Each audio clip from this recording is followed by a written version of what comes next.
Hello there, Southern Alberta, especially Medicine Hat. This is David Carter. I'm here with community producers today, but I'm in a very special place. I'm on one of the sites which really makes Medicine Hat what it truly is in terms of history as well as in terms of the present. And I'm also standing here on the track, on the infield, which originally was basically where it was for the prisoner of war camp during the Second World War. However, I've got a couple of very interesting dudes. That's what they are. They tell me they're so full of life, and I can see it in our brief conversations. We're going to start off with Ron Edwards, the past president, and he's going to beguile us with a bit of history and start with the time that how old he was when he first started here. Well, I have to be honest, I started when I was 16. I was setting up jumps for the horse show here at the Stampede Grounds. And it's been a while, since we've been here, but I can't go back all the way to the first because I'm not that old. But I got to tell you, I believe it's our second location. We were out at the airport to begin with, and then they moved it here just after the war, I believe. And then when I started, a lot of these facilities weren't here at that time, like the barns, all our new barns. The Cypress Center wasn't here. That was all, different buildings from the POW camps. Okay, and so over the years you did all sorts of jobs before eventually they were smart enough to elect you as president.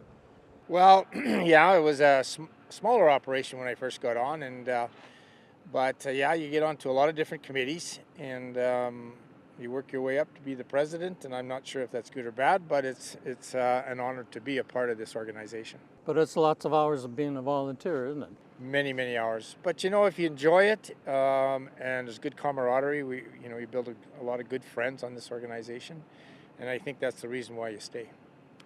Brian, after all the work that he did and all the many, many volunteers, what have you really inherited? Well, I've inherited a great organization, with the great foundation that our past presidents and volunteers have set for me, and it's a great honor to be president of this organization. And this year, what are some of the milestones being marked? This year, well, it's the Medicine Hat Exhibition Stampede's 130th year here. We've been a tradition since 1887, and this year we're going to celebrate Canada's 150th.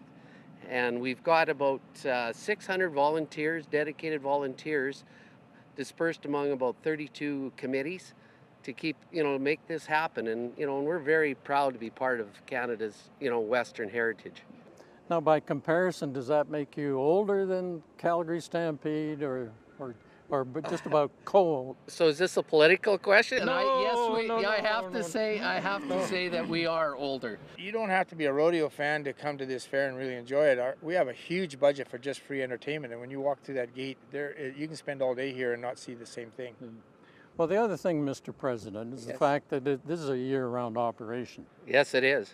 So there's a lot of time spent with our volunteers over the years, not just at the fair. Now, what are some of the other events that go on here, say in the wintertime or the fall? Well, I guess one of our biggest, in the fall, is our livestock committee show, the Pen Show Committee, that actually we'll be celebrating 20 years of that. Mm-hmm. And in the spring, we have our indoor show, rodeo in April.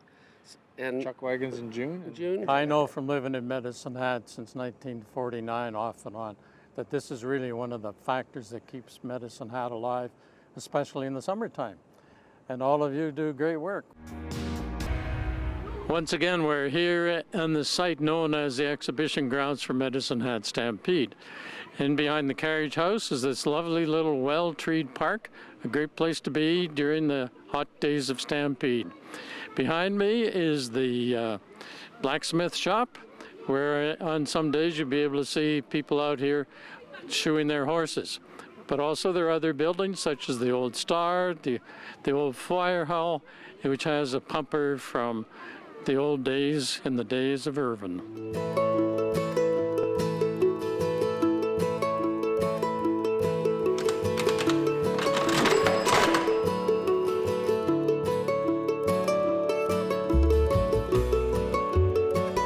For older people, it's kind of a walk back. in history.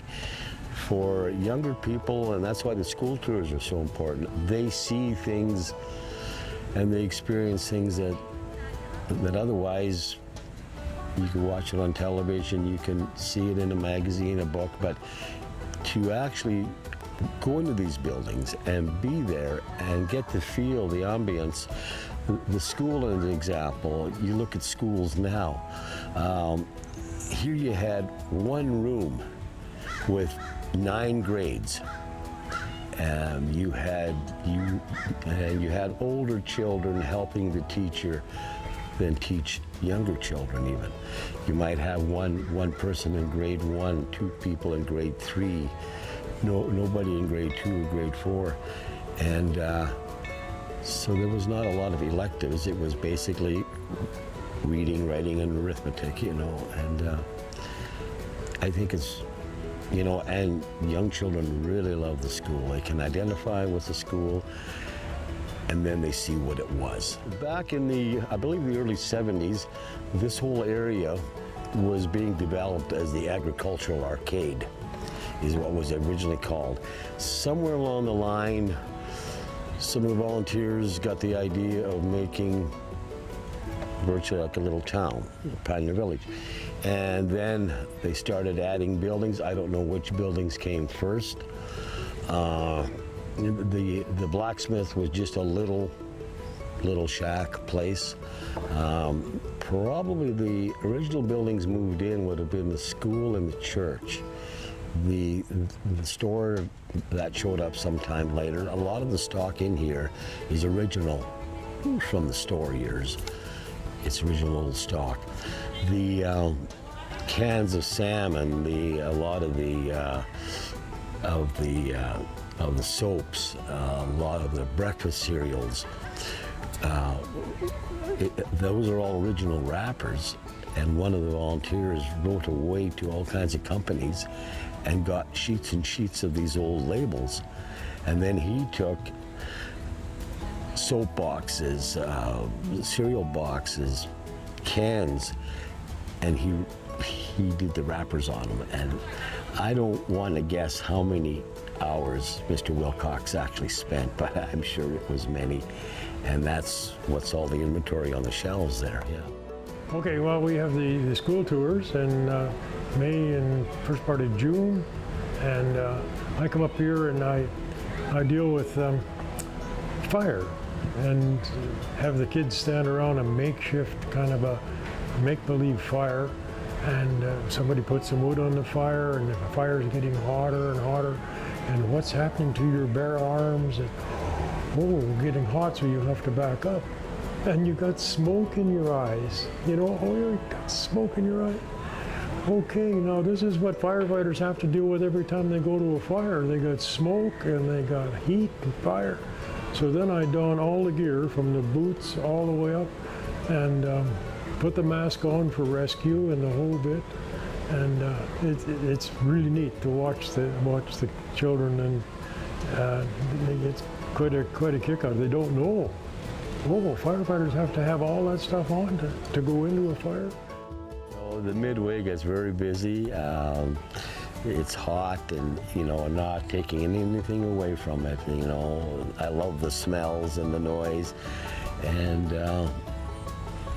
but it's nice on a day like that, rather than be on the midway, be over there, be at the show. Then you're tired. You go home. Well, why not come over here and relax and get your batteries charged up? Maybe go back again.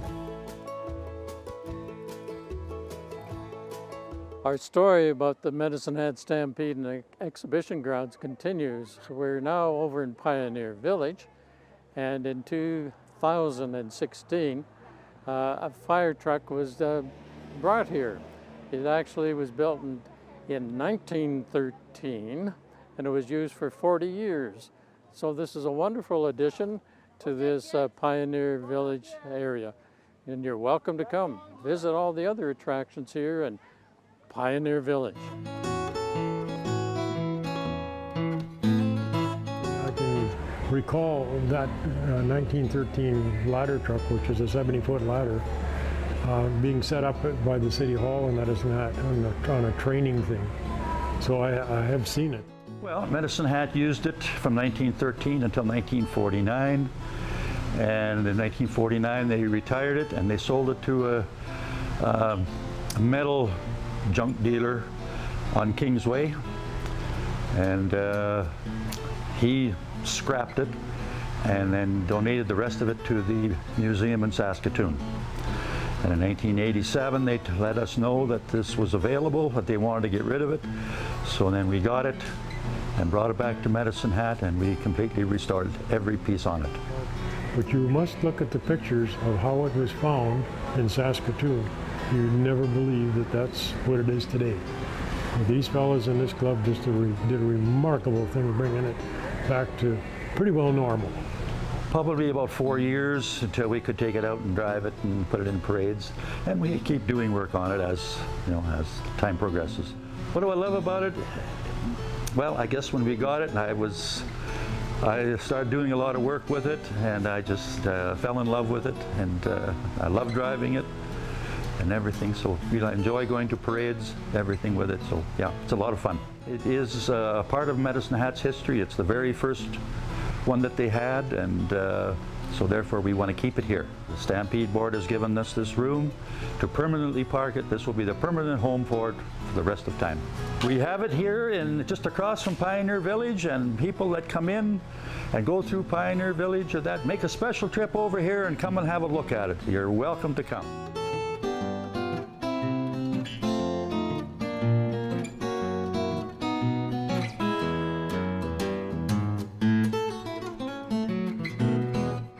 Community Producers continues here on the site of the Medicine Hat Exhibition at Stampede Grounds. And here we have Natalie Weir, who's going to tell us all the wonderful things about Pioneer Village. We have Pioneer Village here on our grounds, which we're really proud of. It features some historical buildings there. I'll talk a little bit more about our Austin General Store, which started in 1910, and it was actually in the small community in Saskatchewan called Buffalo Head. In about 1923, it was moved to Hilda, Alberta, using some skids and 20 horses, which is really neat, I think, how they moved things around back then. After that, in 1998, it actually ended up moving to our Stampede Grounds here and is part of our Pioneer Village. One of the other interesting buildings you have there is St. James Church. A little bit about that, please. Yeah, so St. James Church was actually also in Hilda, Alberta, and it was opened, I believe, in 1924, and then eventually moved here as well for Pioneer Village. All this is located behind the carriage house. What's carriage house used for?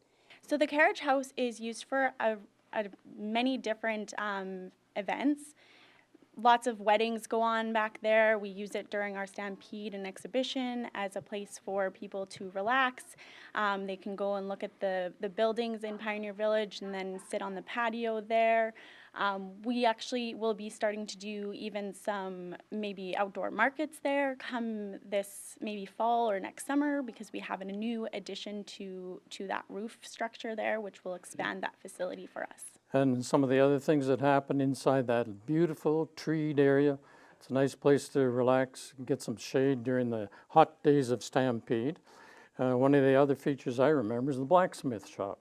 Right, so the blacksmith shop during Stampede, we have one of our volunteers in that facility, and he will demonstrate how blacksmiths, use the heat to work the horseshoes and make horseshoes for the horses and that sort of thing.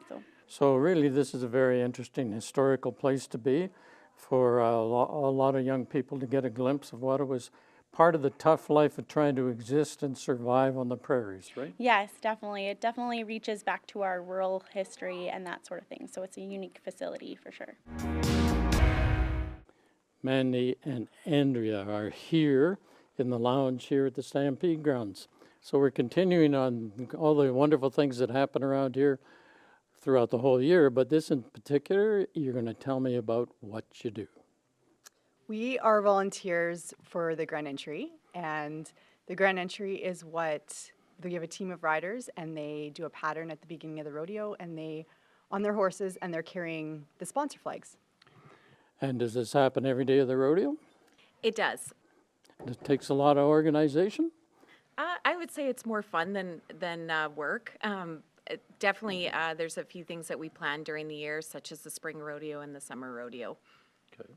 So you have all sorts, people come from all sorts of the regions around the Hat or anywhere else? Yep, there's a lot of, anywhere from, I think the farthest we have is Oyen, and we've had girls from Calgary and different people all over. So by the time you put the riders and the horses together and the flags, this is not something you can just do in the spur of the moment, is it? Definitely not. We have a few practices beforehand, just to make sure everyone is going together.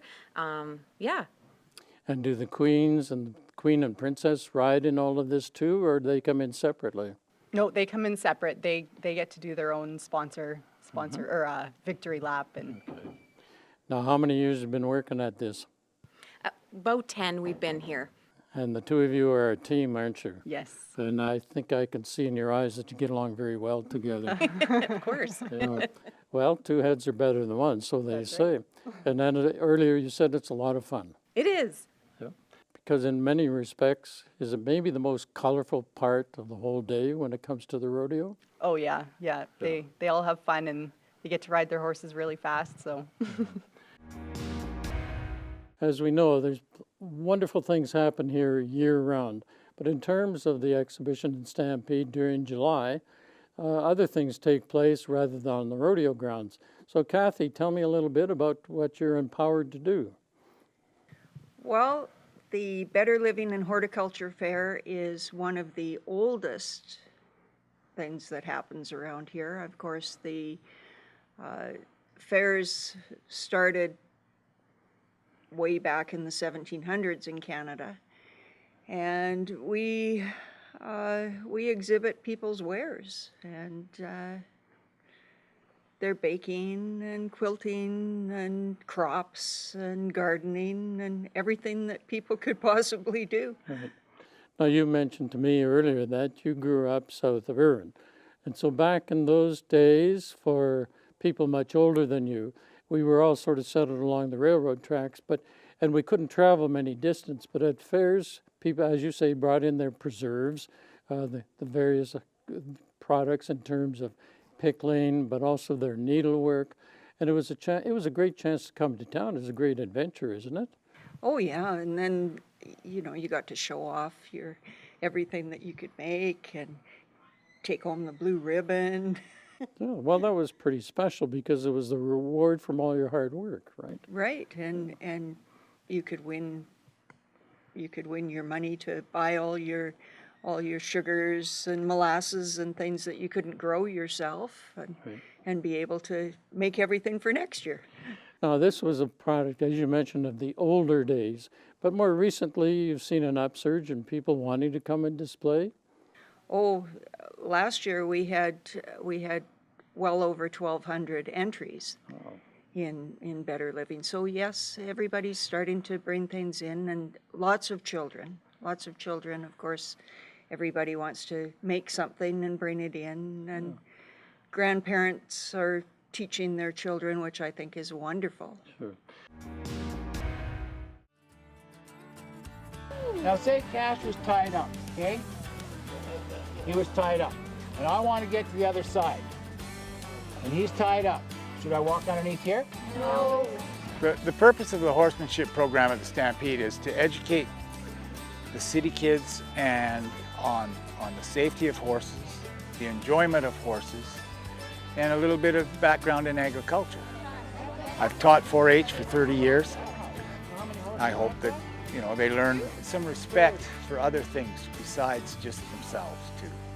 I'm going to tell you, horses are a lifetime of enjoyment. I have had horses. Horses need to know where you are, so you have to pet them and talk to them so that they know if you're behind them or beside them. You always have to have an escape route, so when you let a horse go, if a horse runs or kicks, you can get out of the way so you don't get hurt. Both grade 4 and grade 5 have a history component to their social studies. And part of that is learning about the pioneers and how settlers came to our area. So by going to the Stampede Grounds, they're learning about horsemanship and some of the characteristics that people have to take care of horses, the equipment necessary to take care of horses, and the overall care that the people took with their animals. I enjoy teaching the kids so that they understand and hopefully will be future horsemen.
Here we are in the Stampede Grounds in front of the Cypress Center, and here's the lady that makes everything happen. Morning, David. Morning, dear. And with the farmers market, when did it start and how's it doing? Well, this year we are doing our 20th year anniversary, so we've been around for 20 years. I have been here for 11 of the 20, and it's going phenomenally well. Okay, and when people come here, what all are they going to find? You will find a little bit of everything. We have produce, baking, artisans, jewelry, just anything. You make it, bake it, grow it, you can pretty much sell it here. And any time of the weather is good to be here, right? Anytime. We're indoors all the time from May until the first week in October, and the weather's beautiful. And you open at 9, although preparations are there before. And is it a good place to meet people? It's an awesome place to meet people. The vendors enjoy each other. Our customers that come in tend to visit with everyone, including the vendors, so it's been really good. I want everybody to know this place couldn't function without Doreen. And all those vendors with regard to farmers market, they know who the real power is. It's you. You're really too kind, Dave, but thank you. Now's the time of the year. In fact, any time of the year is great to go golfing. Now we have Trevor Moore, who's going to give us golf tips, which will help you improve your game. Welcome to Golf Tips. My name's Trevor Moore, PGA of Canada teaching professional based out of Cottonwood Coulee Golf Course. For the next 3 episodes, we want to talk a little bit about putting. We're going to bring your putting together in a variety of different elements. We're going to get to it starting today. Fundamental number 1, the setup position. When it comes to putting, when it comes to making short putts, when it comes to reading breaks on the greens, people all too often struggle. It's because they can't hit a straight putt from 3 feet. They can't get the alignment correct and they can't get the setup correct. As soon as we add other variables, it just makes it real confusing. So we always preach walk before you run. When you practice, spend a ton of time setting up a workspace and rolling 3 or 4 foot putts, but make sure, A, they are completely straight and preferably slightly uphill. So we don't want to be dealing with any break. We have to be able to sink and make straight putts all day long before we can ever factor in the breaks or make any sense of it. An example workstation that I would use to get you hitting straight putts would be what we have down here. First of all, we've checked the putt. I've rolled a number of golf balls. It is rolling completely straight. There's no break to factor in. What we need to do is make sure your aiming and setup positions are correct. So number one, I've put down 2 rails. The idea being we're going to roll the ball between the rails, we're going to stroke it back and forth down the rails and hit straight putts for a long time here. The idea is the rails don't allow me to cheat my alignment. You'd be amazed how often, without the rails there, people set up and aren't aimed straight to the center of the cup. Now the putting stroke has a whole bunch of compensations that are needed to try to get the ball back online. And we want to eliminate the need for compensations. So number one, hitting straight putts, putting down rails to make sure you can realign the sights, make sure your eye lines match and you're seeing the alignment correctly. The second key to this setup is the golf ball is sitting on a CD. You can use a mirror. Mirrors break. They say something about bad luck for a broken mirror, so I choose to use a CD so I don't have to worry about it. But the idea is, in order to line ourselves properly, we need to make sure our eyes are over top of our target line. We don't want the target line a long way from us. We want the eyes right over top. The advantage of hitting putts in this setup is if I address the golf ball, if my eyes are over top of the golf ball, I will see my reflection in the disc.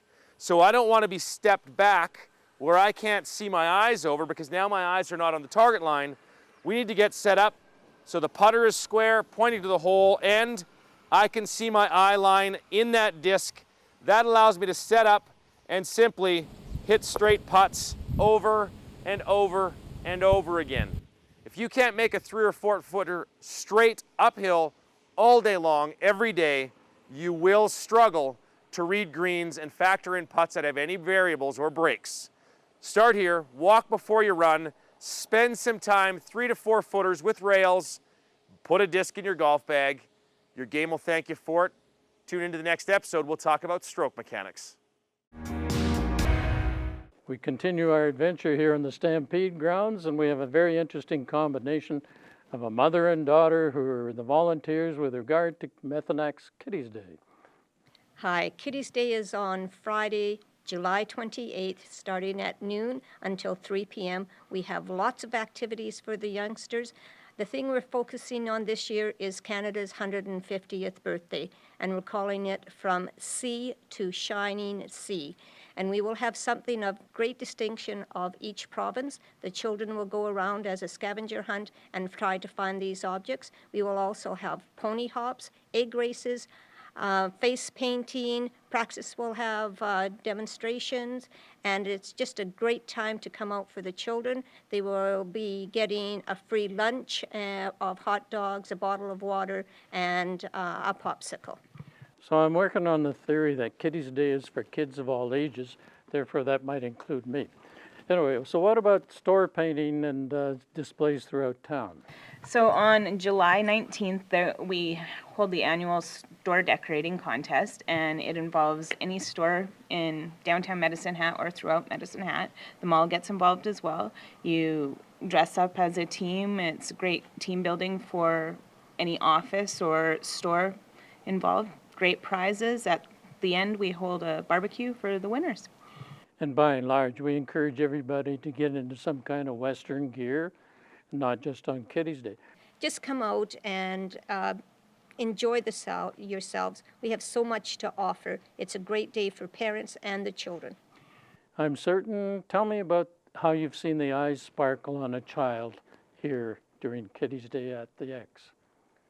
It's fabulous, absolutely fabulous. A child comes in and they first eat, and then they run all over the park with their little scavenger hunt things, and their eyes just light up, and they say, this is the best day, this is the best day, and this is what we encourage. It's all about the kids. Well, it's a wonderful part of Stampede Days here in Medicine Hat. Yes, it is. And we want to just say thank you to all our major sponsors for Kitties Day. We couldn't do it without you. Thank you. And thank you to the parents for bringing your children out to our great activity. Yeah. Here we are in Austin's community store, and we're the community producers. And I just glanced down, and there's jelly beans. I hope that your trip here to Pioneer Village has been as sweet as the best jelly beans you ever had in your life. Come on, turn out to the Medicine Hat Stampede from July 26 to 29 and enjoy all the features that the volunteers such as yourselves have brought together in this special place.